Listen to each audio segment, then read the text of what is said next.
Aloha, good evening. Thank you for coming on this warm day. I'm Nandita Sharma. I'm a member of Hawaii J20, and I'm also a professor of sociology at the University of Hawaii at Manoa. We want to start off with a bunch of thank yous because none of this would have been possible without a whole lot of people.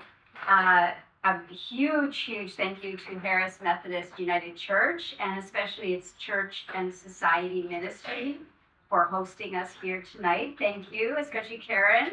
We'd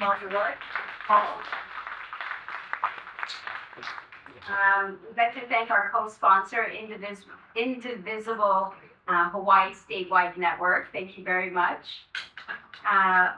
I'd like to thank all of the volunteers for Hawaii J20. Because without them, none of this would happen. So thank you, all of you. And thank you for all of you who have chosen to spend your Friday evening together with us. We've all been through a lot. It's been a long 18 months. That's all I can say. And we're still here, which is really saying a lot. Your presence is really crucial in what is clearly a shared struggle for fairness, equality, peace, and justice. So thank you very much for coming. I'm really happy with tonight's panel. Hawaii J20 has been wanting to do a panel on the elections and voting for a long time, and we wanted to wait until the Hawaii legislative session was over and we were in the midst of the midterm. So raise your hands, how many of you have already voted? Your ballots are in. Yes? For those of you who are unable to vote, we apologize that we live in a world where you don't get a say in the places that you actually live and study and work. For those of you who do have the right to vote but have not yet voted, please make sure get your ballots in. It's going to be a really crucial election.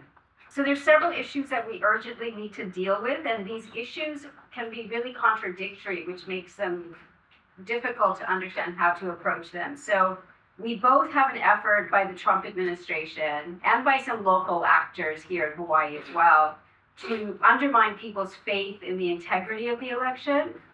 And at the same time, we have efforts to undermine the integrity of the election. Right? So it's really like you don't want to scare people and say the elections aren't fair and there's no integrity to them. And you want to be prepared, as all good Boy Scouts and Girl Scouts are, you want to be prepared for the attacks to the elections, right? So the first thing I think that we need to contend with is how Trump and some local actors are sowing doubt about election integrity here in Hawaii and at the federal, in all of the different states and at the federal level. So in last week's primetime address, Trump repeated for the umpteenth time the lie that the 2020 election was stolen from him. Why does he keep doing this? I don't think it's only because he's a narcissist and he just can't stand losing. It's because it allows him to sow doubts about the outcomes of future elections, the outcomes of the 2026 elections, that the GOP are very likely to lose badly, right? And in that same address, and true to his anti-immigrant political core, Trump claimed that almost 300,000 non-citizens cast a ballot in 2020. This is, of course, another lie. However, that lie has legs, and it's going to figure large in the 2026 election. Trump recently sent a letter to every state's election official warning them that they will be held criminally liable if a non-citizen votes. Since non-citizen voting is a non-issue, these letters are not about finding non-citizens who are voting. It's about intimidating state election officials and creating the pretext to reject states' election results that don't go Trump's way, under the guise that state elections that don't go his way are under criminal investigation. He tried this in 2020, if you recall, and was only stopped by people with ethics, something sorely lacking in today's White House or in the GOP-controlled Congress. In addition, this week, DHS Secretary Mullen threatened state election officials with criminal charges if they do not use the SAVE database. SAVE stands for Systemic Alien Verification for Entitlements. This database has been proven to have a high error rate that could disenfranchise voters. The database regularly misidentifies eligible voters, particularly naturalized citizens. To say all of this is madness would be an understatement of gigantic proportions. Fortunately, a court order currently blocks DHS from using the SAVE database to police most states' voter rolls, but nonetheless, Mullen has threatened state election chiefs with criminal charges if they don't use the database. So another intimidation tactic. We know that all of this is really not about election security. So we need to talk about the actual threats to election integrity that these doubts are paving the way for. Trump effectively dissolved the Election Assistance Commission, or the EAC, by firing all of its remaining commissioners. So we don't have an EAC anymore. This was his first act following the Supreme Court's decision on slaughter that gave the president a freer hand to remove officials at independent federal agencies. I think a chill went down my spine when right after that Supreme Court decision, that was the first thing he did, was fire all of the election commissioners. Some of the major tasks of the EAC was to distribute grants to states for their elections and to certify voting machines. These all now face severe disruptions. In addition to all of that, Trump is trying to federalize the elections by claiming the executive branch's authority over state election procedures. He's trying to federalize the ballots. He's trying to federalize the voting machines. And the DHS secretary announced this week, along with the Department of Commerce, that they would soon be making, quote, new security enhancements on voting machines mandatory by conditioning states' grants on their adoption. Credible observers are concerned that Trump might try to seize voting machines, something that he has said he regrets not doing during the 2020 election. If we recall, one of the reasons that Trump was unable to actually nullify Biden's victory and his loss was Attorney General Bill Barr, of all people, Attorney General Bill Barr's willingness to publicly state that there was no election interference in the 2020 election. It is highly unlikely that current acting Attorney General Todd Blanche is going to have the courage or the ethics to do that. Indeed, repeating the lie that the 2020 election was stolen for Trump is a precondition to being a cabinet secretary. The significance of this is that it is highly unlikely that anyone who is currently working for Trump will stand up to him when he claims the 2026 or 2028 election results are fake. Todd Blanche has already sued states to get records of their voter rolls. He's also tried to get specific information about election officials in Georgia. And while these have been overturned by the courts, it's an indication of how far Blanche is willing to go as Trump's AG. So the third issue that we need to deal with when we're talking about voting and elections is the quashing of dissent and the repression of dissenters. We've seen an enormous arrest of people exercising their First Amendment rights to protest. Hundreds of people have been arrested during immigration sweeps and accused of crimes like assaulting or interfering with law enforcement. Most of these cases have fallen apart under judicial scrutiny, often because the statements made by arrested officers were debunked by video footage, so keep your cameras handy. But they have had their intended chilling effect. Arrests, even without convictions, quash dissent. Trump has also stepped up arrests and public condemnation of scientists. This spring, the FBI detained a former aide to Fauci. Last month, 2 scientists studying the Ebola virus were arrested by customs officials, even though at an airport in Detroit, even though the specimens that they were carrying were inactive and carried 0 risk. Senator Rand Paul of Kentucky ordered their former boss, the 2 scientists who were arrested, their former boss was Anthony Fauci, to appear before a Senate committee alleging that he had lied to Congress about the COVID-19 pandemic origins.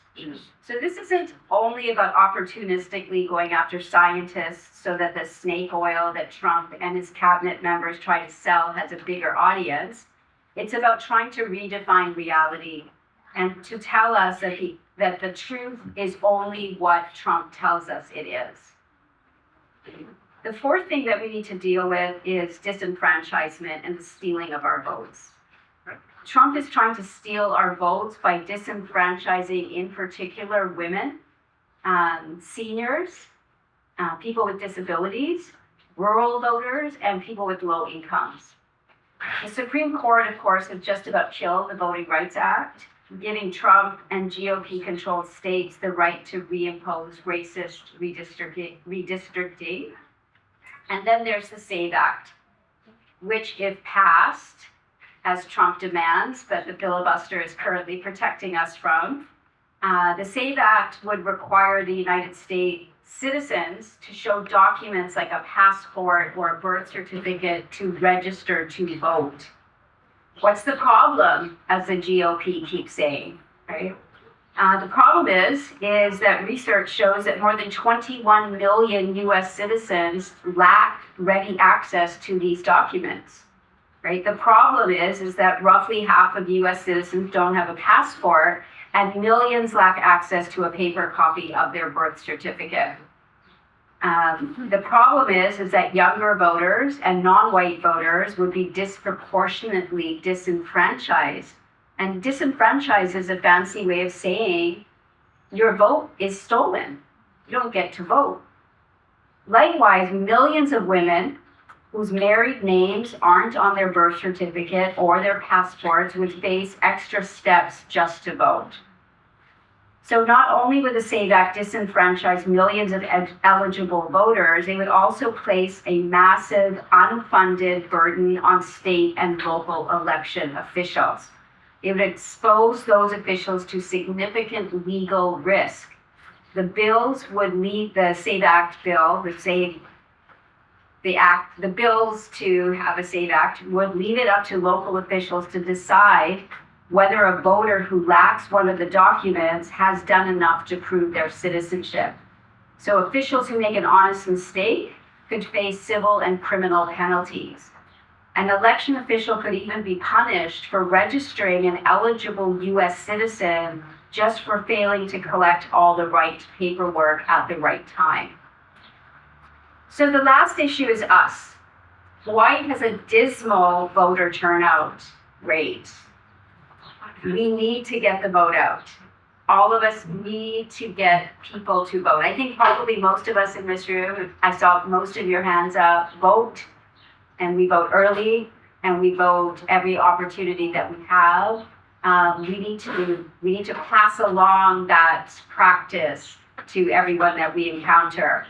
And perhaps a motivating question for us is this: if we could go back to the months before the 2024 general election, what more could we have done to ensure that Trump was not reelected? How could we have convinced people who felt, quite rightly in my opinion, that key policies of the Biden administration were extremely problematic, but to convince people who felt that way to nonetheless vote to prevent Trump from once again taking the reins of state power and using them to implement a fascist agenda? How do we convince people who still feel this way, right? Doesn't matter who you vote for, they're all the same. I don't like the policies of this Democrat or that Democrat. How do we convince people who still feel this way that voting for the lesser evil is not evil? right? That weakening Trump gives us more political room to maneuver, because this is not just another politician in power. This is a fascist that is implementing a fascist agenda. And we have a vote on whether that continues or not. Anti-authoritarian activists from around the world, people who I've met and spoken with from Turkey, right? People from all over the world have been telling us for a long time that it is more difficult to organize, resist, and build a better world under an authoritarian regime than it is under a liberal democratic administration. Right? It actually does matter that we vote, and that we always vote against the candidate who will do more harm than all the rest. So to conclude, one thing is clear. The upcoming midterm elections will be remembered as the point when we either weakened fascism or we allowed it to gain strength. The choice is ours. And the world is watching. Because what Trump does to us here in the United States doesn't just stay in the United States. His wars, his policies, and his supports for fascists travels the entire world. So the entire world is literally watching what we in the United States will do to stop fascism. So tonight's speakers will delve deeper into some of the issues that I've highlighted and bring a light on others that I've not touched upon, all with the hope that we're not going to sit back and be content with only criticizing what's going on, but we're also going to get the vote out to stop this in its tracks. So please join me in welcoming our speakers. Our first speaker will be Senator Karl Rhoads, who is the Hawaii State Senator for the district we are in, District 13. Our second speaker will be Judith Wong, who is the state president of the League of Women Voters here in Hawaii. And then we have a special guest that we will introduce later, Scott Nago, Hawaii's Chief Electoral Officer. So please join me in welcoming Senator Rhoads.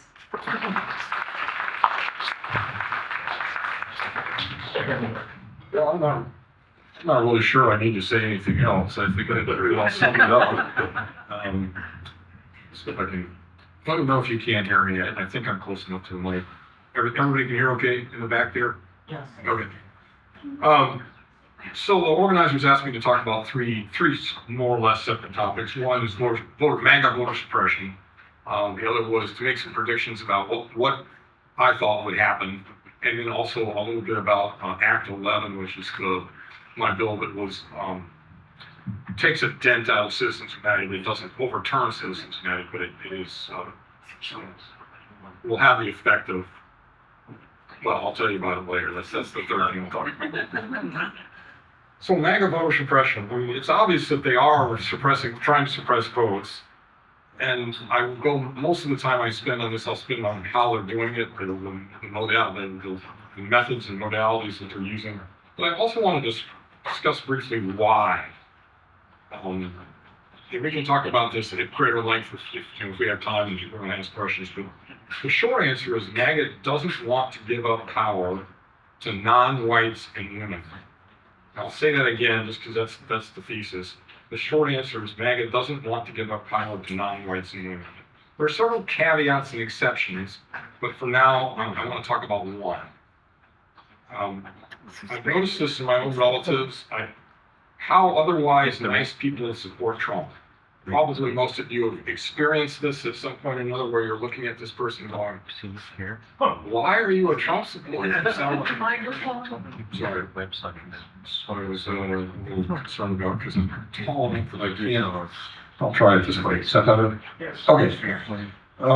Okay. How is it that why do nice people support Trump?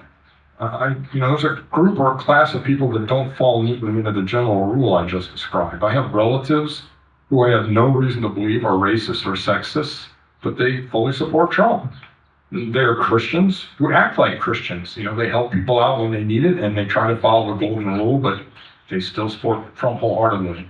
I've been puzzling over this paradox for years. I have some theories, but I have to admit at the end of the day, they aren't completely convincing, but I'm going to share them with you anyway, and you can decide whether they make any sense or not.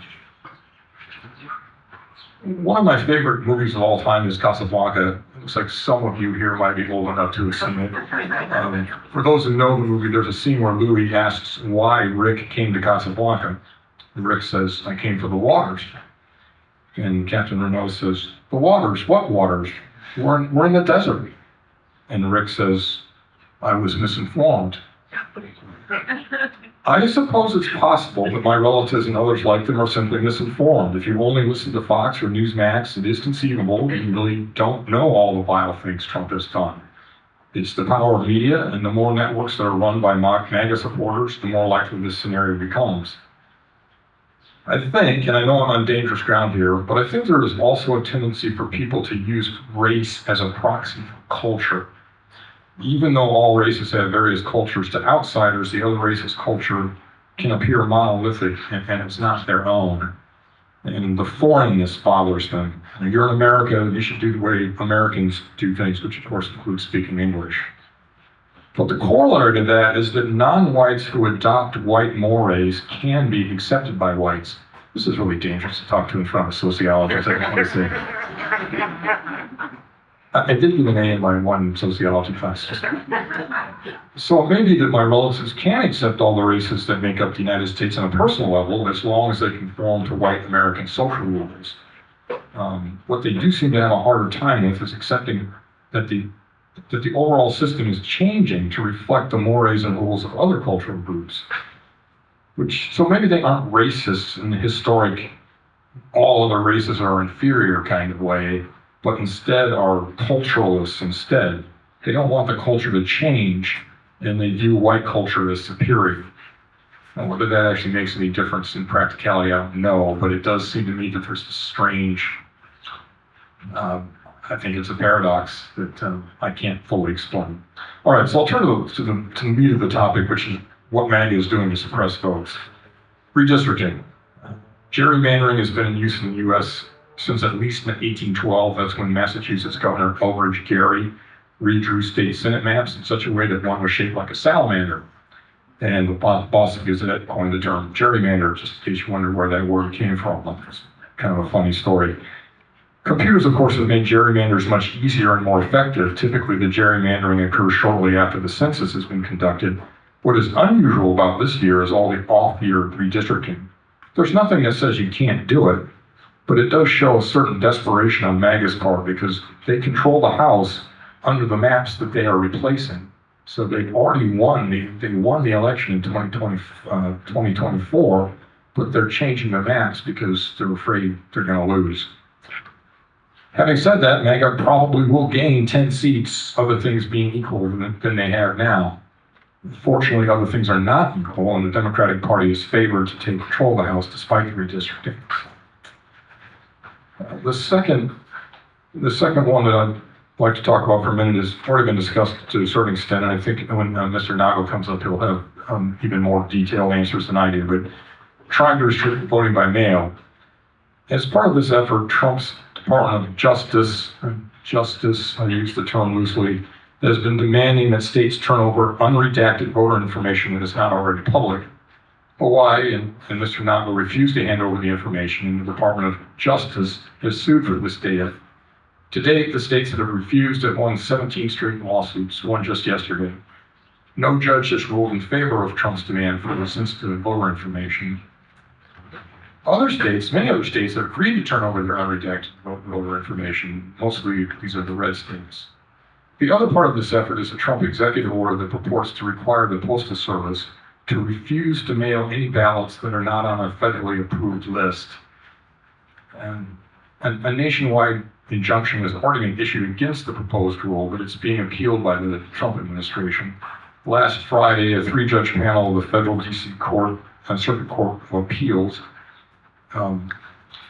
put a pause on the injunction, so for the non-lawyers in the room, an injunction means you can't do something, you're enjoined from doing something.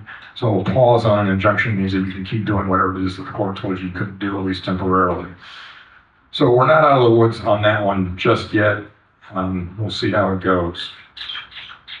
The other way that they're trying to suppress votes, which has already been discussed to a certain extent, it's the safeguard. The name for the technical name for the SAVE Act is the Safeguard American Voter Eligibility Act. I think more accurately it should be Stop All Voting for Everyone Act. And I'm sorry for the joke, but that's the best I could do. It would require anyone registering to vote, and more importantly, or updating their voter registration to present documentary proof of citizenship in person. Usually this means a passport or birth certificate. And to make the bill even more ridiculous, the birth certificate has to have your current legal name on it. So for the 84% of women who change their name upon marriage, a birth certificate won't do. To make it even worse, at least some versions of the bill don't offer a workaround. If a woman applies for a passport, as opposed to registering to vote, she can provide a birth certificate and a marriage license, or an old passport or a court order. But that's not, there's been several versions of it. I don't know if it's in the current one, but there have been in certain versions of it, there is no workaround. Which of course means a big chunk of women just wouldn't be able to vote, period. The SAVE Act requires documentation every time you update something as simple as your address. So a few years, I live in Honolulu Tower, as some of the rest of you do, and then we moved from the 9th floor to the 27th floor, and we changed our voter registration in due time. And that you would have to go in person with your birth certificate or a passport and change it. I mean, it's just insane. And it would appear that this bill will hurt MAGA more than Democrats, at least on its face. So in 7 states, and I'm going to read them because you'll get the idea pretty quickly: West Virginia, Mississippi, Alabama, Arkansas, Kentucky, Louisiana, and Oklahoma. Less than a third of residents have passports. Less than a third. So lots of legwork to get yourself registered. There are only 4 states where 2/3 of citizens have a passport, and they're blue: New York, Massachusetts, California, and New Jersey. In conservative states, an even higher percentage of women change their names when they get married. So not only does MAGA not want women to vote, they don't want conservative women to vote either. So I'm looking at this, looking for a nefarious purpose here. I can think of a couple things. One would be that if they put in these really tough standards, then maybe the states selectively enforce them and apply them only in liberal areas or minority areas. But they have this super high standard on the books so that they can keep people that they don't want to vote. Or maybe it throws the 2026 election into such chaos because there's no way, even if everybody made a good faith effort to get their birth certificate and a passport and take it in person to Mr. Nago's office, they just sent out 546,000 ballots a week ago, I think. If all 546,000 of those people descended on Pearl City and tried to register to vote, it would be chaos, and I think maybe that might be the point. If we have an election that's just not happening, then Trump would view that as a good thing. The other alternative, which is absolutely a possibility, it might just be stupidity. You can't count on your enemies to be stupid, but when they are, it's generally pretty helpful. One last area of trying to suppress it, what I term general doubt and intimidation. Trump's continued attacks on mail-in voting and wild claims about elections being thrown by illegal votes is of course intended to discourage people from voting. All his threats to send ICE to voting places is meant to discourage voting, especially from non-whites. It would be illegal to send armed federal agents to polling places, and whether Trump really intends to do so is anyone's guess, but the mere suggestion is meant to keep people away from the polls. So, what can we do? Much of this is being decided in court. One thing you can do is join Democracy Docket. It's run by Mark Elias, an attorney who has litigated numerous election-related lawsuits against the Trump administration, and by the way, won almost all of them. Democracy Docket also runs a very useful website that has up-to-date information on the status of all the election litigation. I think you already said this. We can vote like our lives depend on it. If you mail your ballot or put it in a Dropbox, follow up and be sure it was received and that there are no problems. And I just found out this week because I got an email saying your ballot has been received, it's being processed. But the Office of Elections does send out emails or texts or calls you if you've signed up for that, and that's very useful. If you haven't signed up yet, you go to elections.hawaii.gov, go to the link on the right called Sign Up for Ballot Notifications, and then a few days after you submitted your ballot, you can just check in and see whether it's being processed or not. And if there's a problem, then you can contact the Office of Elections. Can I say that, or is it the Office of Elections or is it the county clerks? It doesn't matter. County clerks, I'm sorry about it. Doesn't matter. Elections will take care of it too. I would also suggest voting early. Ballots in Hawaii have to be received, not postmarked by 7 p.m. on the last day of the election. It's not like your tax returns where it just has to be postmarked. It has to be there. So that's August 8th for the primary, and November 3 for the general. If any of Trump's attempts to subvert the election in Hawaii are successful, do whatever you have to do to get your vote in. Chief Elections Officer of Hawaii, sorry to quote you while you're sitting here, but has already stated that he's under a legal obligation to have free and fair elections this year at the regularly scheduled times. If you receive your ballot by FedEx instead of a mail, be prepared for that possibility. So if you get a FedEx package, you're like, what is this? Just be sure it's not your ballot. If you have to take a day off work to stand in line for 8 hours because the USPA stopped delivery of all ballots, be prepared to do that. Also be prepared to demand the provisional ballot if you are told you're not registered and you know you are. Don't forget that in Hawaii, you can register to vote and vote on the same day if all else fails. Trump knows that if the Democrats take back even one House of Congress, that his risk of going to jail goes way up. MAGA is pulling out all the stops to steal this election, and we have to pull all the stops to be sure we have a fair one. Notice, I don't say pull all the stops to win. We have to pull all the stops to be sure it's fair. This year, I'm actually pretty sure that if it's fair, we will win, but that's kind of either here or there in the broad scheme of things. Another thing you can do is participate in election commission meetings. The election commission is kind of like what it sounds like. They deal with election issues. Their big power, their big authority is that they can hire and fire the chief election officer. Attend virtually or in person to balance out the MAGA lies. They just say the same things over and over and over and over again, despite the fact that all it's been debunked. They've had several lawsuits where they've lost same facts. They just keep bringing them up. So this requires a thick skin, but the commissioners need to know that not everyone accepts MAGA's claims that elections are rigged against Republicans. Another thing you can do that's not only about fighting voter suppression, but it does help, and that's to donate to candidates in swing districts. This not only helps their campaign, but specific to voter suppression, it allows them to fight the legal battles their specific campaign might need to fight. I've been giving my dollars to just one candidate. Her name is Marie Glusenkamp Perez. She's the incumbent Democrat in a Republican-leaning district in Southwest Washington State. Her website is marieforcongress.com. I'm sure she's way more conservative than me, but we need to hold the marginal seats if we're going to take the House back. There are, of course, other battleground districts that I can point you to if you want to contact me after. My campaign email is the very original Karl at karlrhoads.org. For congressional races, you can give $3,500 for a primary campaign and $3,500 to a general election. If you're planning to go over the $3,500 mark, I check with the campaign to be sure they can still take primary money since most primaries have already taken place. They might be able to, I just don't remember the federal rules well enough, and I didn't have time to look it up. The other interesting thing to note, interesting and hypocritical, I would say, is MAGA is not challenging the primary election. Many primaries are already completed, and apparently voting by mail in primaries is accurate. But votes are going to be stolen in the general election, even though it's exactly the same system. This is apparently similar to the logic that says MAGA candidates elected on the same day with the same ballots where Biden was elected. Those MAGA candidates are legitimate winners, but Biden was not.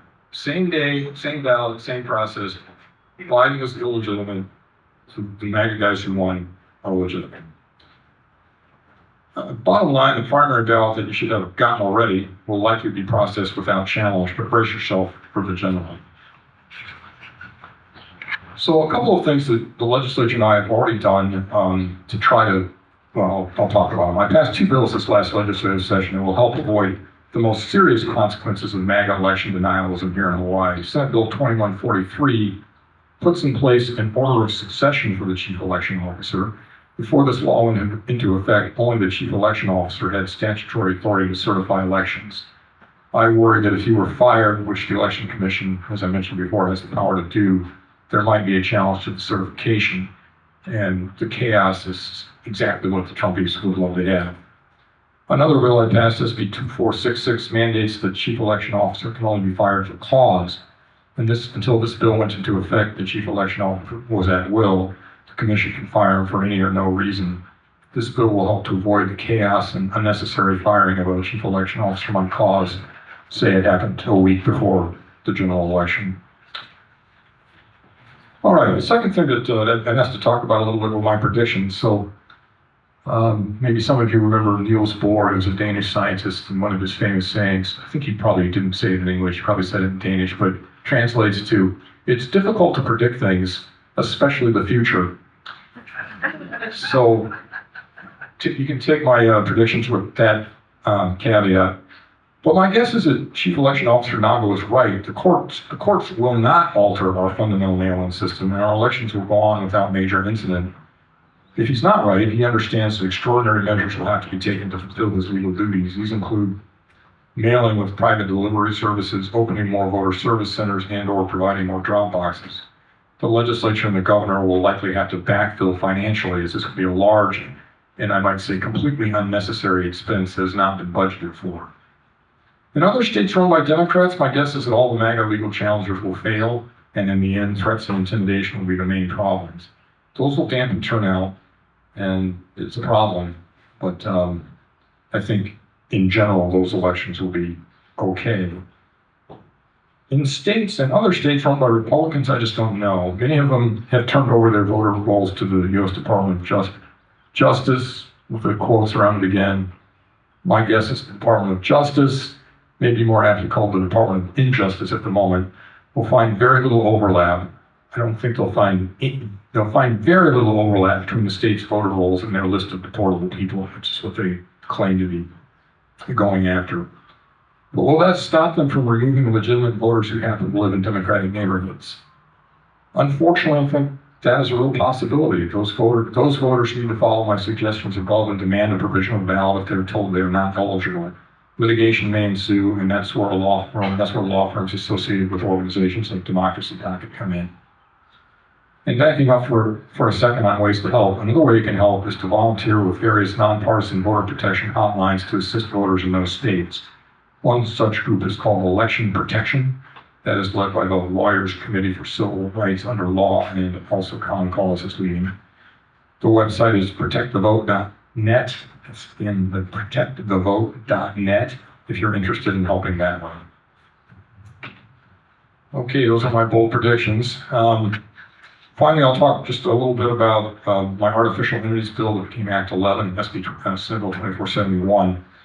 Of all the bills I've worked on during my 20 years in the legislature, this is easily the most important. SB 2471 prohibits artificial entities like corporations and labor unions from spending to support political campaigns from their general funds. Doesn't mean they won't be able to spend money on elections, but they can't just take it straight out of their general checkbook. Unions and corporations will still be able to solicit their membership or employees and spend money on elections through traditional political action committees, just like they did before 2010. And 2010, the significance of 2010 is that's when the Citizens United case was decided. These prohibitions apply whether the artificial entity was formed under Hawaii law or in another state and is doing business here. Artificial entities are creatures of state law, either Hawaii or another state. States have always retained the power to control what these artificial entities can and cannot do. For years, states have generally granted corporations, limited liability companies, and other artificial entities the same powers that humans have, and have also given these entities benefits humans do not receive, like eternal life, special tax treatment, and probably most importantly, limited liability for investors. Unfortunately, some of these artificial entities have taken advantage of the benefits states have given them to spend money in politics to give themselves special treatment. Neither our state constitution nor the federal constitution require that we create entities that have become so powerful that they can skew policy in their favor at the expense of actual humans. As Justice Byron White said, unfortunately this was in a minority opinion, but Justice Byron White said, the state need not permit its own creation to consume it. SB 2471 does not overturn Citizens United that has let corporations and other state-created artificial entities run roughshod over our political process. It will, however, reduce the flow of money into campaigns and will make the source of the money that does come in clearer because a real human will have to donate it, not a dummy corporation that is dissolved as soon as the expenditure is made. Act 11 has gotten national attention. Other states are gearing up to try similar bills or ballot initiatives. Personally, I've been contacted by legislators from Tennessee, Oregon, and from a labor union in Connecticut. And I'd be a little surprised if Act 11 or a similar effort does not end up eventually in front of the U.S. Supreme Court. That's the end of my comments. So thank you so much for your attention. And I'm happy to answer questions if we have time and people are interested. Thank you.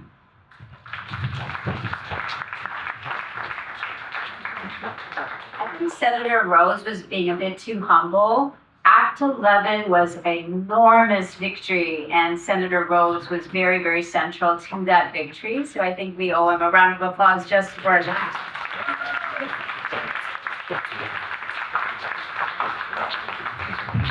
They did say it was the most important bill I'd ever worked on. It's true. It's one of the most important bills that passed in the entire United States this year. So amazing. So next is we have just a brief interlude between Senator Rhoads and Judith Wong, and it's a video from a project that Hawaii J20 has called Stories from Hawaii. So our motto is, many people think that the Trump administration's policies don't impact us here in Hawaii, and we produce stories that show you otherwise, one story at a time. So this is a story that some members of Hawaii J20 put together. I recently became a US citizen and I have voted in every election since. I'm shocked at how many people here don't vote at all. In 2024, 35% of eligible voters in the US didn't vote. Hawaii was even worse. We had one of the lowest turnout, just over 50%. This means almost half the people here didn't bother to vote. This is especially hard to understand, since they made voting by mail so easy and convenient here. So many people are upset and complaining about Trump. Why they didn't use their voice when they had a chance? I just don't understand why. There are many countries around the world where voting is not allowed for everyone. Saudi Arabia, Afghanistan, women can legally vote or men don't permit them to vote. Or the results are fake, so dictators can stay in power. Honestly, the most disappointing thing is seeing how many young women don't vote. Women fought so hard for us to have the right to vote, and it's being taken for granted or just wasted. The policies this administration is passing are going to shape young women's life for years to come. We are so fortunate to live in a democracy, but if people don't vote, we all lose.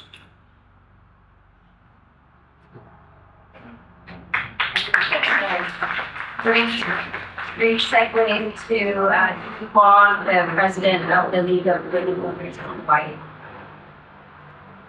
So Judith, I'm ready for that. I don't need to talk now.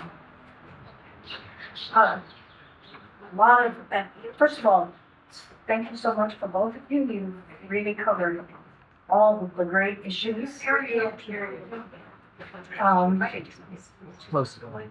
Okay, all right, here we go.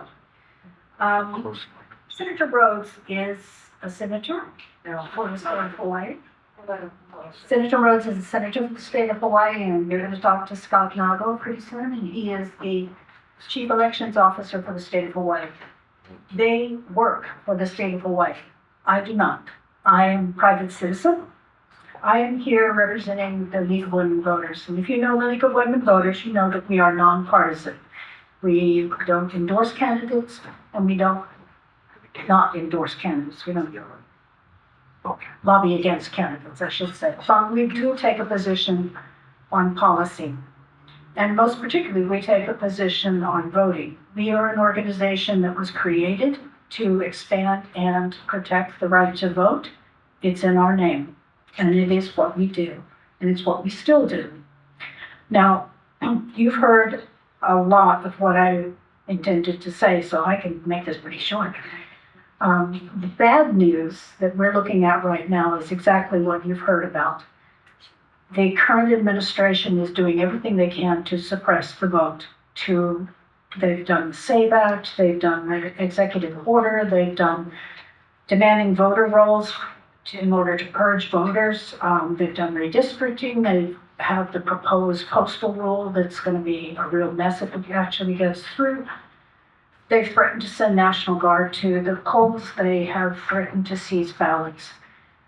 Most everything that they have done so far has been stopped by the courts, but we don't know if that's going to continue to happen. And we also don't know that they're going to stop now. In fact, we don't think they are. The current administration is going to continue to try to disrupt elections and suppress the vote. So that's the bad news. And here's the good news. You live in Hawaii. And Hawaii is one of the most pro-voting states that there is. Your legislature, your governor, your AG, your elections office are all very pro-voting, and they've all done lots of things to make it safe for you to vote. Some of the things that Senator Rhoads has just spoken about, the bills that were passed this time, as well as the legislature has passed vote by mail, and they've passed automatic voter registration, and these other protections for elections here in Hawaii. The AG has sued the federal administration over interfering in elections. The elections office here has a very robust process going, including testing of all the machines, including having observer corps that watch over the counting through the entire process, and strong safeguards through the entire system. As you just heard, they're also aware that they may have to adjust to things that come down the pike further on, and they are ready to do that. Now, some of the things that make voting in Hawaii so special and so good are we vote by mail. It's much harder to intimidate voters when you have vote by mail, because everybody can vote in the comfort of their own home, in the safety of their own home. It eliminates the need to stand in line for hours and hours to be able to cast your vote. Of course, if you want to stand in line, you can. It means that no one is going to change your polling place at the last minute and you show up and your vote doesn't count because you're at the wrong polling place. That's not going to happen. If you are anxious about whether your vote will be counted, then you do what Senator Rhoads said. You sign up for ballot tracks at elections.hawaii.gov, and you will know when your ballot gets in and when it is counted. If you don't trust the mail, somebody talked to me about this earlier, if you don't trust the mail, you can put it in a drop box. If you don't want to put it in a drop box, you can take it to the voter service center. If you want to vote in person, you can. And you don't have to wait till the day of the election. We have early voting about 10 days before each election. We'll start on July 27th for our primary. So you can vote in person, you can vote by mail, you can vote In the drop box, you have lots of different options of how to cast your vote safely. If you're not sure about how secure elections are, you can volunteer to be an observer. Some of you already have done that. And when you are an official observer, you watch the count as it happens. And you know, when you watch that count, that it is safe, that there are no ballots being thrown away, there are no ballots being added. You can see the process for yourself, and I encourage you to do that. So, what else? Well, the elections office has made it really easy for you to understand elections in Hawaii. So, this is my favorite sign. This is where you go. elections.hawaii.org to find all the information you would need to know. Where are the drop boxes? What are the hours and the locations for the voter service centers? How to vote if you're handicapped, if you don't speak English, if you can't write for yourself, if you are going to be out of the country for the period of the election. It's also a place where you can check and see if your voter registration is up to date and updated if that's what's needed to do. And on the front page of this website is the voter guide, which has the profiles of the candidates that are running, and when we have issues on the ballot, it will also have information about the issues on the ballot. So you can be an informed voter, and everyone around you can be an informed voter in one very easy to get to site. So I can tell you that it is, as of right now, safe and easy to vote in Hawaii. But that is not true everywhere. We've heard some of that already. I'm often speaking to League of Women Voters, state leaders, other states across the nation, and they really envy us. Some of them are dealing with legislatures that are already implementing ID laws that parallel the SAVE Act that you heard about. Some are worried about armed men showing up at polling places. Some are dealing with polling places that are intentionally made more confusing, more difficult to reach, or very overcrowded. Some are dealing with attempts to purge eligible voters from the rolls. Again, you heard about that earlier. Some have election deniers that have been put in positions that will be responsible for certifying the elections as they finish this year. We don't have to deal with that here. We have a government through the whole range of our government that has been protective of us. So do I think that we can now go to sleep? It's all done? No. I think the current administration is not going to quit meddling in elections. They absolutely will not. They will continue. I don't know what they will come up with. You've heard some of the possibilities, but I don't know what they will come up with.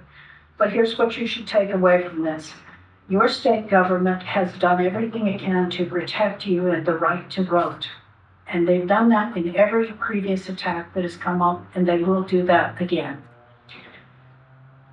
So is it true that there are people in Hawaii who would like us to go back to voting on a single day, in person, with a citizenship ID, an ID that proves our citizenship? Yes, there are. Are there election deniers in Hawaii? Yes, there are. And they are very, very vocal. I'm not sure I would encourage anybody to attend, but okay, if you attend the Elections Commission meetings, first of all, get comfortable because you're going to be there for a while. You will hear lots and lots of noise about the elections, but that's what it is noise. We have really solid, good, trustworthy elections in Hawaii, and you can trust them. Don't be fooled by the noise. Just the fact that people say it doesn't make it true. So in addition to some of the really good suggestions that Senator Rhoads has given you of ways that you can participate, I'll throw in a couple more. Well, actually, overlapping with a couple. The first thing you can do is vote. Absolutely vote. Encourage everyone you know who is eligible to vote to actually vote. Because when you vote, you are telling the federal government and every candidate on the ballot that you are paying attention and that you will not have the right to vote taken away from you. You can do lots of things to encourage people to vote. I was at a meeting the other day and someone was talking about their niece had a graduation party. So she took voter application, registration applications to the party and gave them to all of the seniors who were graduating as their graduation gift. There you go. The second thing you can do is confront your candidates.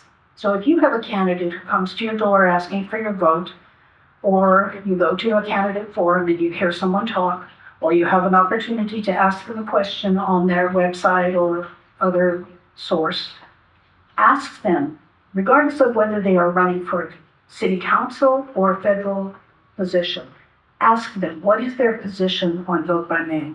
What is their position on the SAVE Act? You only want to vote for people who will preserve your right to vote.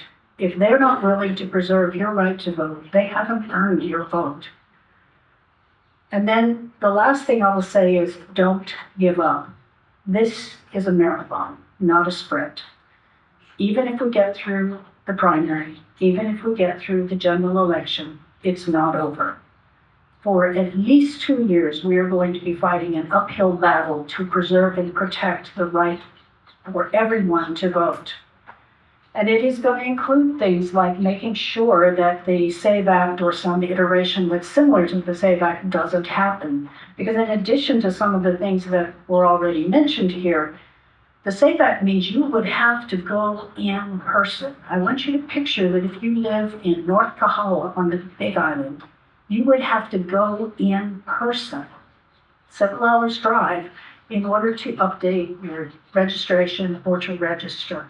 It is not fair to rural people, it's not fair to women, as it's already been said, it's not fair to low-income people who don't have enough time to go do these kind of things. We have to keep at this, and we have to keep at it for a long, long time in the future, until we have things like the John Lewis voting bill passed nationally, until we have protections that are back in place to take care of ensuring that people are treated fairly, that apportionment, that reapportionment is fair and honest, and that people have access, complete access to vote legally. So don't give up. Take a deep breath, keep going. The fight is going to last for a long time, and we will need everyone. We will need our legislators, we will need our office of elections, we will need our governors and our AGs, and we need citizens to keep the pressure on to restore the right to vote the way it should be for all of us.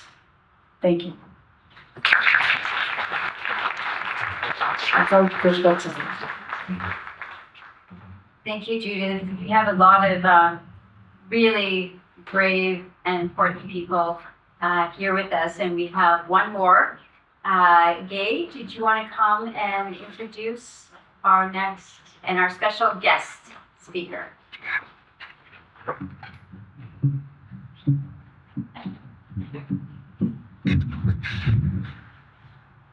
I don't think he needs to be introduced again. It's been mentioned many times, but it's Scott Nago, Chief Elections Officer.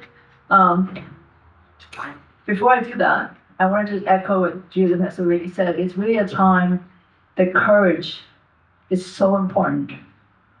So I want to just acknowledge all of you for just being here.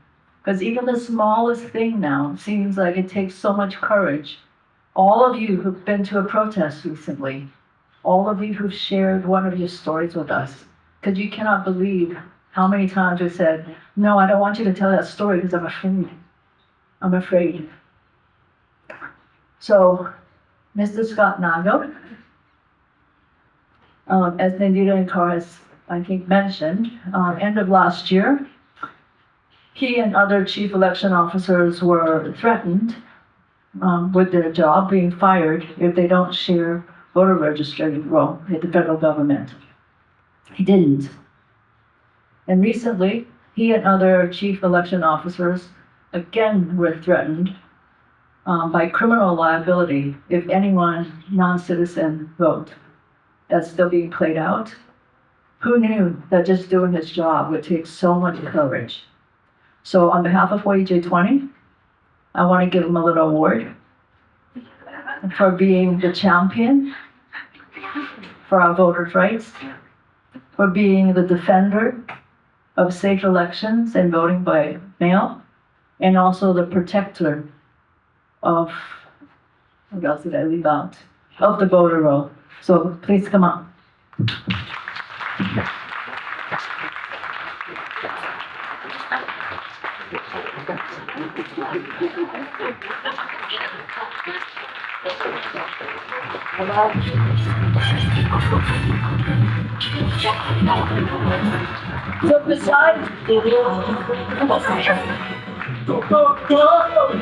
So besides, your applause, will you chant with me? Go, Nago, go! Go, Nago, go! Go, Nago, go! Go, Nago, go!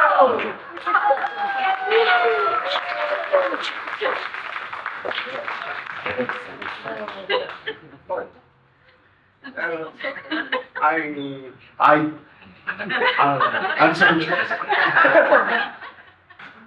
Yeah. So I was told I was told I was invited here to answer questions, so I will answer, but any questions you guys have? Is this considered election interference? No. Actually, I'm gonna have you take photos. If you want to ask a question, because this is being streamed, we need you to ask on the microphone. Let's come to the front.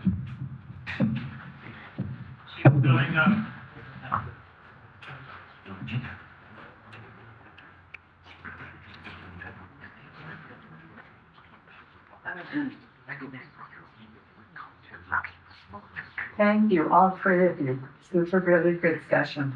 My question has to do with how to help people who are in nursing homes, who have not voted for who knows how long. They're not on the ballot or on the election rolls. So how can I, as a citizen, or any of us, help them to register to vote?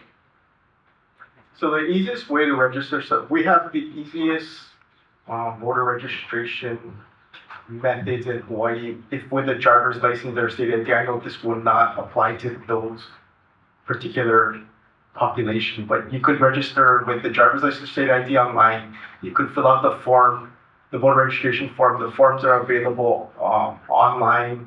They're available at libraries, post offices, the table over there. State offices also have the forms. So all they would have to do is fill out the form, answer 3 questions. You're a U.S. citizen, you're a resident of the state of Hawaii, you're 18 years of age and older. Fill out the form. It's self-subscribing. The legislature passed a law to make it a self-subscribing affidavit, and you just fill that out and turn it in, and you would be registered. Okay, this one person in particular I'm thinking of, she doesn't know if she has a driver's license or a state ID. In the process of being moved to a nursing home, she doesn't know what she has, and she's not really able. I mean, mentally she's fine, but physically she can't get around. She does remember her social security number. Is that enough? Yeah, so you actually don't need a social security number to register. You would just need, if she does know her last 4 digits of her social security number, that is fine. But if she doesn't know her social security number, she can register without a social security number. Then she'll be assigned a unique voter ID number. Oh, okay. All right, so it's just getting her to fill out the form and sign it. And turn it into the clerk's office. Okay. I just want to add a couple things to that. League of Women Voters goes to assisted living and nursing homes. Anytime we're invited to do exactly that, to update people's registration and to help them get on the rolls and get their vote.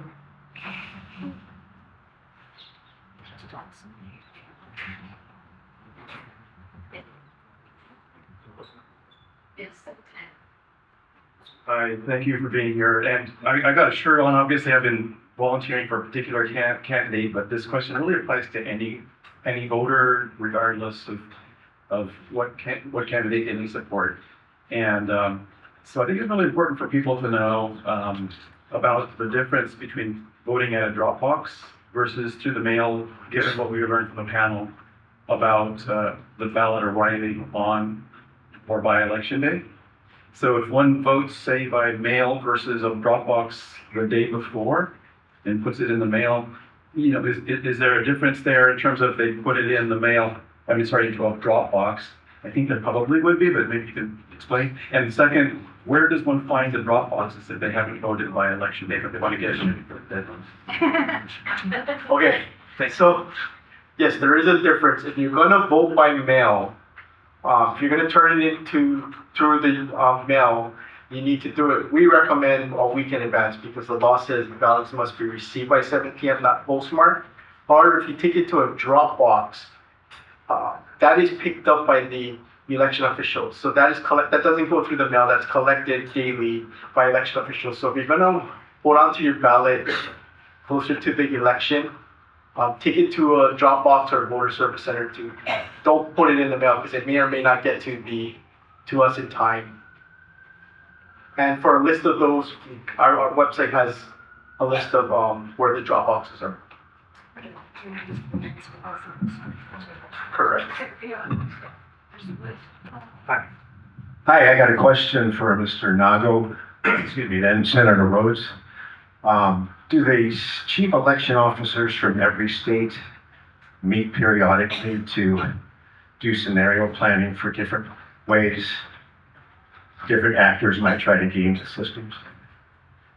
No, but we do have what we call threat briefings put on by not so much recently ago. We did have like federal government put on, give us a threat briefing and analysis to let us know what the actors are out there. It's hard for chief election officers to plan because every state is different and unique. Also, not everybody has the same rules and regulations or laws governing elections. Every state has its own laws. So it's really hard to come up with a universal plan because everybody's different. Okay.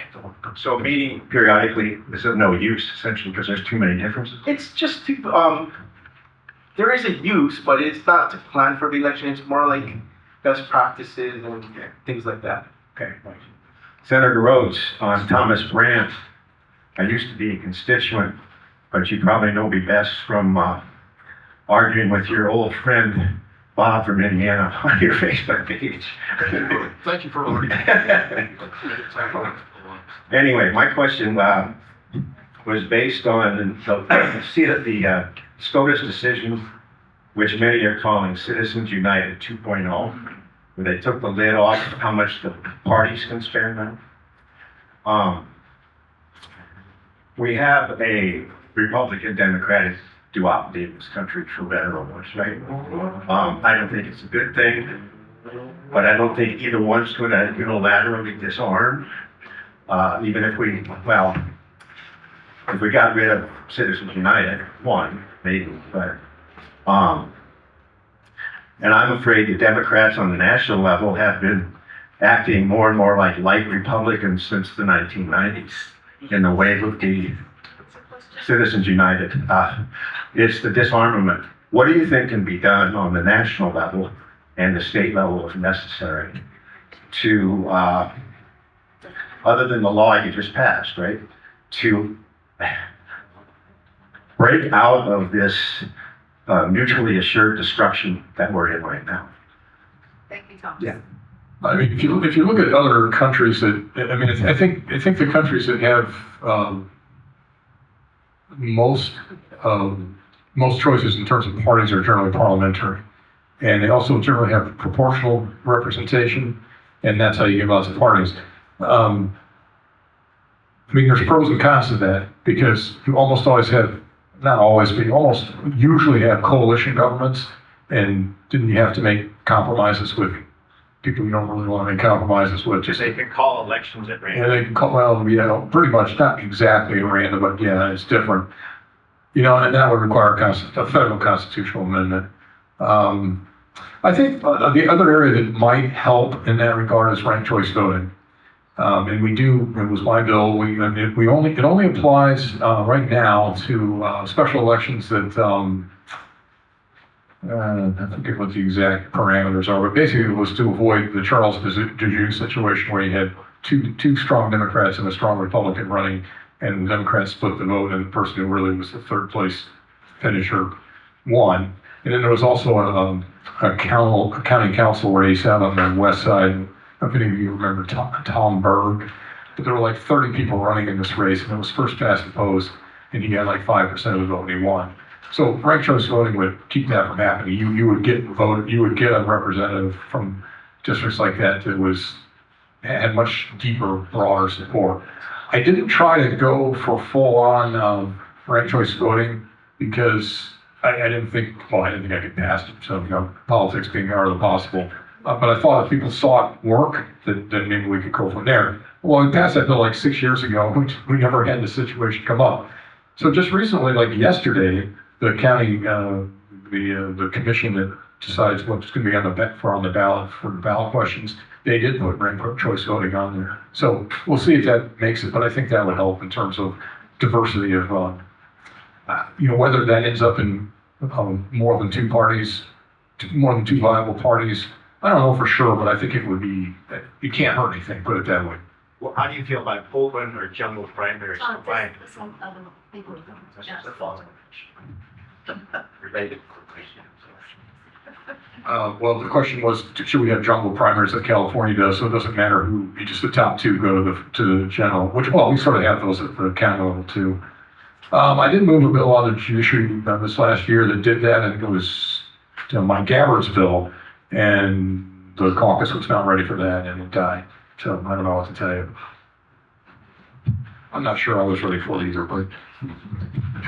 Well, this is just a simple question on the elections and when all the ballots, do all the ballots like on one of the islands go to just one place, or are there several places where the ballots are collected? And then how many people does it take to actually count up everything? And then do you have to keep a running count that is made public during the course, or do you have to wait till the end of all the ballots are in and then you make the decision? Thank you. Yeah, let me see if I remember. So each county, the 4 counties all have their own counting centers, so the ballots do get processed in each individual county or counted in each individual county. They're staffed by volunteers, just like you folks. Over 300 volunteers, and we're grateful for every one of them because without them, there's no way we could get that done. State law prevents us from tabulating results. So we process the ballots, we run them through, but we don't tabulate them, which is putting them in results form or tabular form until after the last voter has voted. So once election day when the polls close. Thank you. How do you sign up to be one of the counters? So you can go to elections.hawaii.gov. They're not manually counted.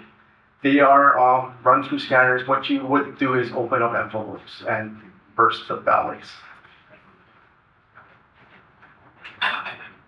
Thank you. I was actually, remember Ruby Freeman? I was one of the auditors during that time frame, and I actually saw where nothing improper happened and the horror that she went through. My question, and I have another one, my question to you is, are there any safeguards? What helped us were the videos, rather than my testimony, because I did give some, but the videos that saved the impropriety of going after this poor lady.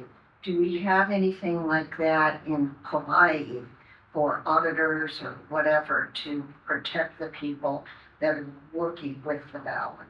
Or is it all automated? So, I'm sorry, I'm not familiar with Ruby Freeman, but I think I got the gist of is there anything to prevent impropriety or to protect people working from being accused of anything nefarious? And the answer is yes, we do everything in front of official observers who serve as the eyes and ears of the public. They're volunteers of the different parties, different organizations such as Bigger Women Voters that do watch over the process to make sure that we are following the procedures. Just so you know, Ruby Freeman was from Georgia, and she was all over national, you may not know it, but all over national news, accused of improper ballot. I'm not going to go into detail. It was horrible. Anyway, thank you for that. And then may I ask you, Senator, I know this is more on the federal level, but part of the explanations that you gave, thank you very much for that, still don't explain the total fear I see in our legislators. Some of the people, like their lives or their family lives, are at risk. And that actually is something that I wonder is, do you see that in the legislator or talk within the legislator that people follow the person in charge of our government now because of fear for their lives or their family lives? You mean it's like Congress people, Republican Congress people? Absolutely, yes. Thank you. I mean, I think the answer is probably yes, but it's combined with political fear, which you know, how many examples do we have? And John Cornyn, who was a GOP senator from the state of Texas, been there. I used to work on Capitol Hill like 30 years ago. I think he was there then, a long time in coming. Got beat in the primary because Trump told everybody he was a bad person. So but I do think there is an actual physical fear too. They're afraid. They know that if Trump says this is a bad person, they're going to start getting threatening phone calls and worse. And I mean, it happens here too every time, pretty much, not every time. Several times when I've handled gun bills in my committee, I've gotten death threats. So I'm not surprised that it happens there. But I think the other fear too is there's also and I don't think the Democrats really have the same sort of track, but once you're out of office, the sort of understanding is if you toe the line while you're in office, not only will we not harass you physically, and we won't primary you, but when you're done, you will get a lucrative, easy job, and you'll have a nice, pleasant retirement. So I think there's really three things that go on at the federal level on the Republican side. Democrats, I guess we just don't have enough money to do that third thing.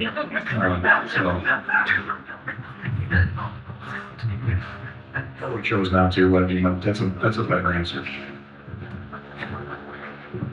Good evening. As an American by choice, not chance, I would like to say thank you for what you're doing for defending democracy in the United States, because believe me, the rest of the world is watching, and they are incredibly saddened by what's happening, cannot understand why we aren't doing a better job of keeping our elected people accountable. Now, in terms of reading through the SAVE Act, and then this most recent version, the voter ID, that they're trying to get, that is trying to be pushed through, one of the issues that I hadn't realized is that it's not just about your name matching, but it's also about your address matching. So you can take in your driver's license, maybe, but if you don't have the right address on that driver's license, you're dead out of luck. So, Scott, I was wondering, to what extent are you all doing something? What's the coordination that's happening between the Department of the Transport, when people change the address on their driver's license, and the Office of Elections? Because this seems to be something that could be really problematic. Think of how many people rent. So suddenly, it is only homeowners. It is only people who have everything matchy-matchy. And I think if we even went around this room, we would find, oh my goodness, actually, my paperwork isn't up to date in some way, shape, or form. And so it's very easy to think, it's other people's problems, but it's not. So to what extent if we think about, I know, having worked with the League of Women Voters on an audit with your office, you're doing an amazing job. There was no difference. We did a hand ballot audit, right? No difference. And that was a year ago we did that. I have so much respect for you all. So getting back to this issue of how do we deal with changes in addresses. Thank you. Okay, so as you know, ballots are not affordable through the mail. If you do move or change your address, you need to update your registration, similar to your driver's license. So one of the easiest things to do is when you go into renew your driver's license or update your driver's license, you can update your voter registration address at the same time. It's simply checking the box on the back of the form, and driver's license will pass that on to us to update the voter registration at the same time. And beginning next year, we do have automatic voter registration where we do go renew your driver's license or or get a driver's license, you'll be automatically registered to vote. What if you move? And you move like 2 or 3 times? Looks like it says Come on up for the mic, please. So if you move 2 or 3 times, Yeah, I believe you're supposed to update your driver's license. So in the process of updating your driver's license, you can update your voter registration at the same time. sorry for that.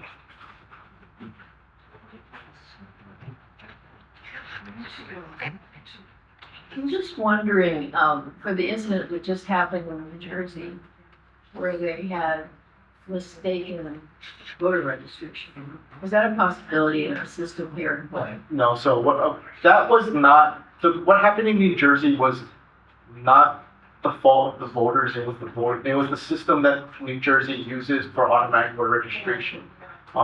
Here we're constantly working with our partners to make sure that they're only forwarding us registered voters who are citizens and meet the requirements to be registered to vote. So that was more of a glitch, I would say, with New Jersey. Can I just add that the exact same thing happened in Texas? So of course, the press didn't make that big a deal out of the one in Texas, but in New Jersey, it's the end of the world. Can I ask a question about that? Just a follow-up question. Hawaii has automatic voter registration Beginning in January. and it goes through the process of applying for a state ID or driver's license. State ID or driver's license, you'll be automatically registered to vote. So because in the state of Hawaii, undocumented people are eligible for driver's licenses, and of course many non-citizens are as well. When they get, and I understand that there is like it's an automatic registration, and if those people get caught up in that, what protections are in place that the situation that happened in New Jersey doesn't happen in Hawaii? So the federal law requires that when you register to vote, you answer 3 questions. One is, are you a U.S. citizen, yes or no?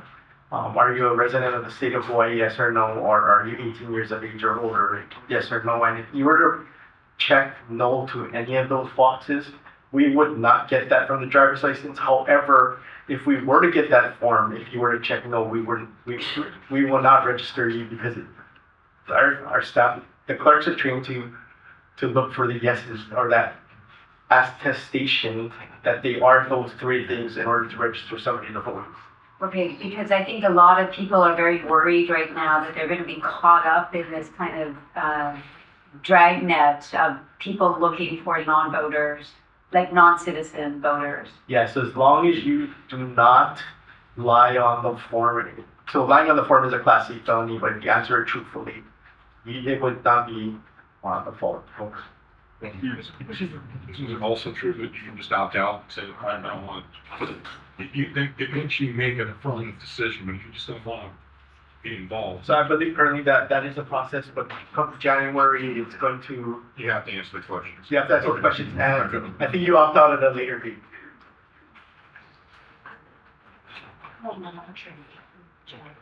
No, the voter registration form will not change. This is more of when you go to the DMV.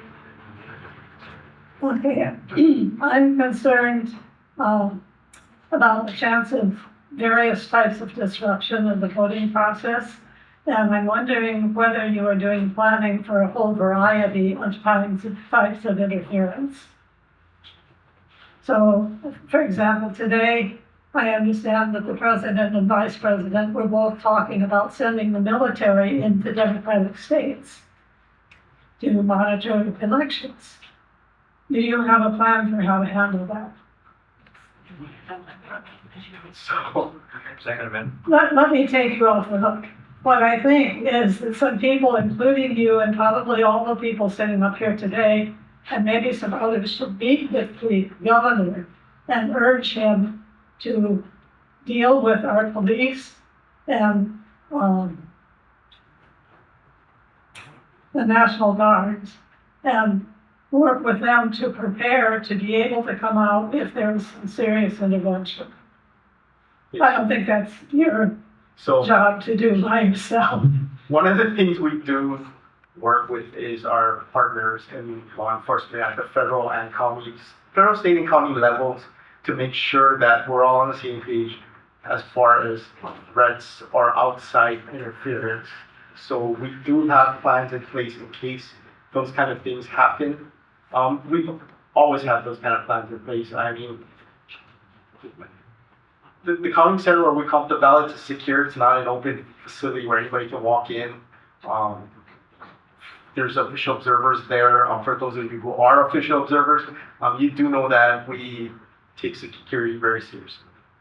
Well, yeah, I don't mean that, but I also mean at the, voting places. Yes.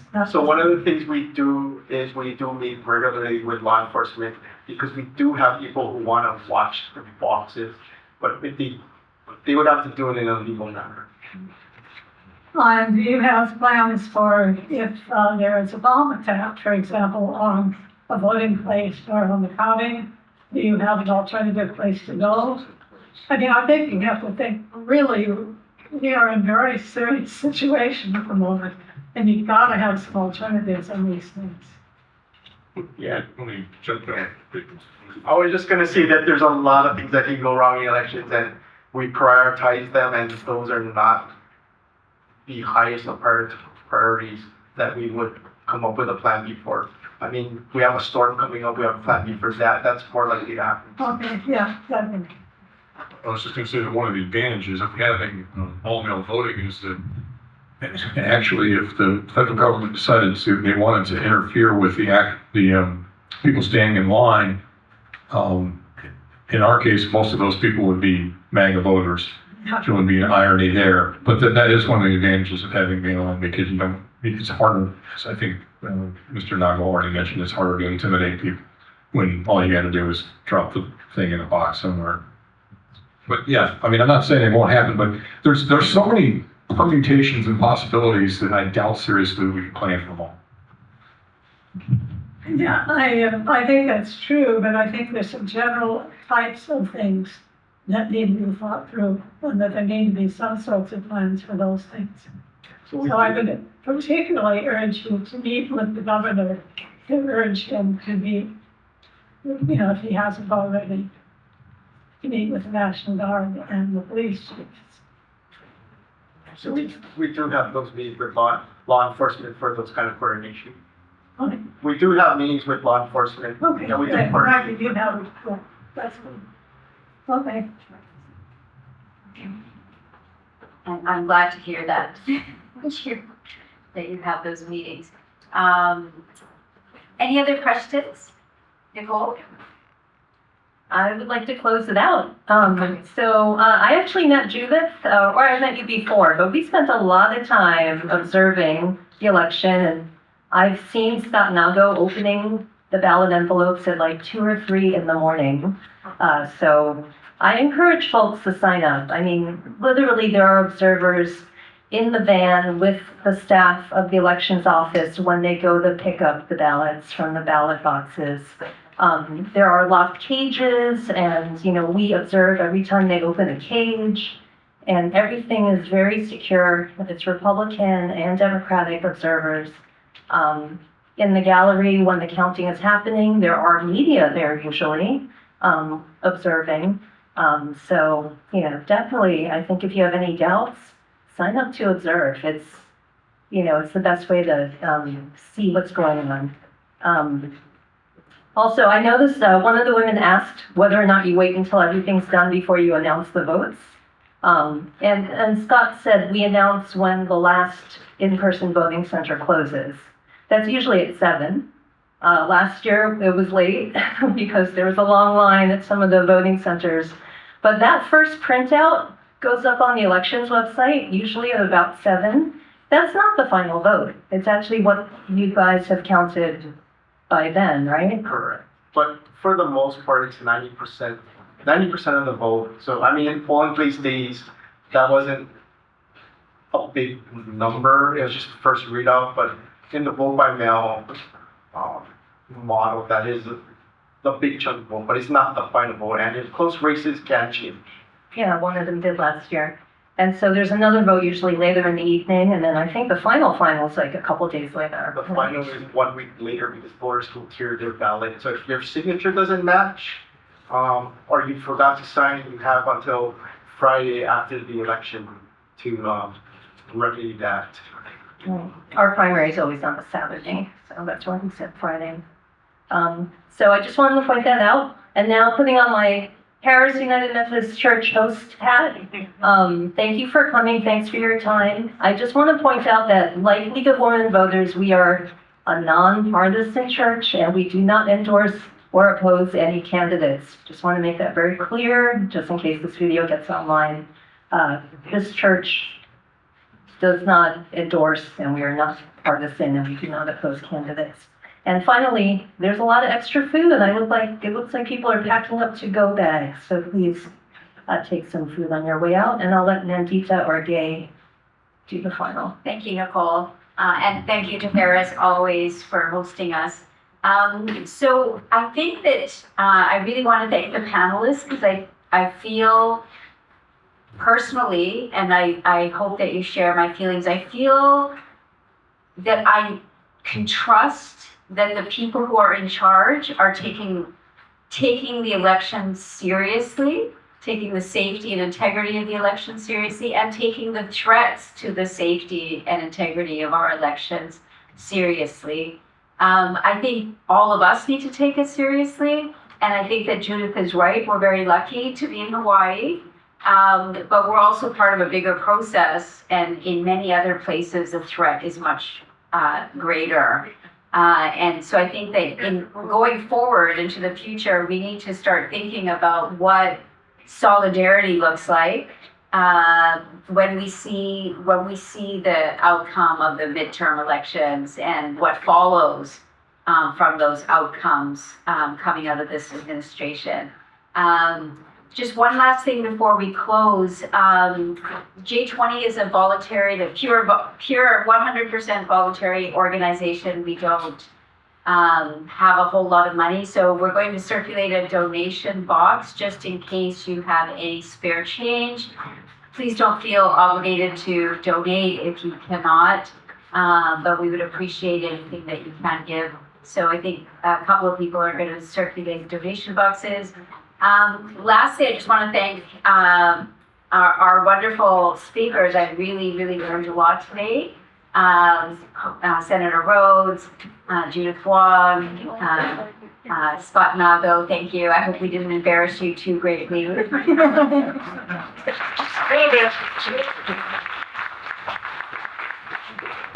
thank you all. Stay tuned. There will be a recording of this session that's available on the J20 website, hawaiij20.com. And we look forward to seeing you at our next forum. Good night.